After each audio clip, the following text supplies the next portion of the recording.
ನಿಮ್ಮ ಹೋರಾಟದ ಬಗ್ಗೆ ಕೇಳೋದಕ್ಕೆ ಮರ್ತೆ ನಾನು ಈ ತರಹದ ಒಂದು ಅನ್ನಪೂರ್ಣ 13 ವರ್ಷದ ಹಿಂದೆ ಮಂಗಳೂರು ಭಾಗದಲ್ಲಿ ಇರಬೇಕಾಗಿತ್ತು ಅಂತ ನಿಮ್ಮ ಮನಸ್ಸಲ್ಲಿ ಅನ್ನಿಸಿರಲಬಹುದು. ಏನೇ ಇರಲಿ, ಸೌಜನ್ಯಾಪರ ಹೋರಾಟ ಎಲ್ಲಿಗೆ ಬಂತು, ಏನಾಯಿತು, ಏನು ಕತೆ? ನೀವು ಇಡೋ ಹೆಜ್ಜೆಗಳಿಗೆಲ್ಲ ಒಂದೊಂದು ಕಲ್ಲುಗಳ ಅಡ್ಡ ಬರ್ತಾ ಇದೆ. ಆ ಕಲ್ಲನ್ನು ಎತ್ತಿ ಪಕ್ಕಕ್ಕಿಡೋ ಶಕ್ತಿನೂ ನಿಮ್ಮಲ್ಲಿಲ್ಲ. ಏನಾಯ್ತು ನಿಮ್ಮ ಹೋರಾಟದ ಕತೆ?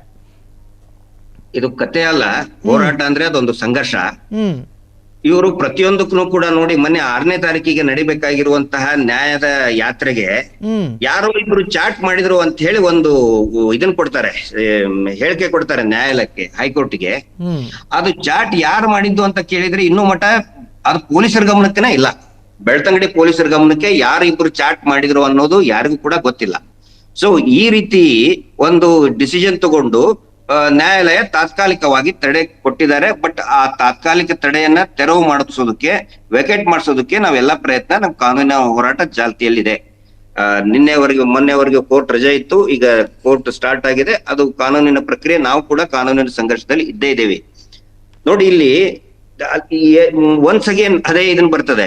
ನಾವು ಕಾನೂನಿನನ್ನ ನಂಬ್ಕೊಂಡೇ ಹೋಗ್ತಾ ಇದೀವಿ. ನಾವು ಅಶಾಂತಿ ಸೃಷ್ಟಿ ಮಾಡೋದಕ್ಕೆ ನಾವ್ ಯಾರು ಕೂಡ ಹೊರಟಿಲ್ಲ. ಹೀಗಾಗಿ ಡಿಲೇ ಆಗ್ತಾ ಇದೆ.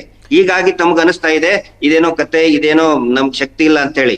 ಬಟ್ ನಾವು ಕಾನೂನನ್ನ ಪಾಲಿಸೋದು ನಮ್ಮ ವೀಕ್ನೆಸ್ ಅಂತ ತಿಳ್ಕೊಳ್ಳೋದು ಬೇಡ ಯಾರು ಕೂಡ. ಖಂಡಿತವಾಗಿ ಈ ನ್ಯಾಯಾಲಯದ ಆದೇಶ, ಕೋರ್ಟ್ ವೆಕೆಟ್ ಆದ್ಮೇಲೆ ಒನ್ಸ್ ಅಗೇನ್ ನಾವು ಮಾಡ್ತೀವಿ. ಆ ನಂತರ ನ್ಯಾಯಾಲಯಕ್ಕೆ ಏನೇನೋ ಈ ಅಪೀಲ್ಗೆ ಹೋಗೋ ಪ್ರಕ್ರಿಯೆ ಎಲ್ಲವೂ ಕೂಡ ನಡೆದಿದೆ. ಅದನ್ನೇ ತಕ್ಷಣನೇ, ಯಾಕಂದ್ರೆ ಇದೊಂದು ಯುದ್ಧ ಇದ್ದಂಗೆ.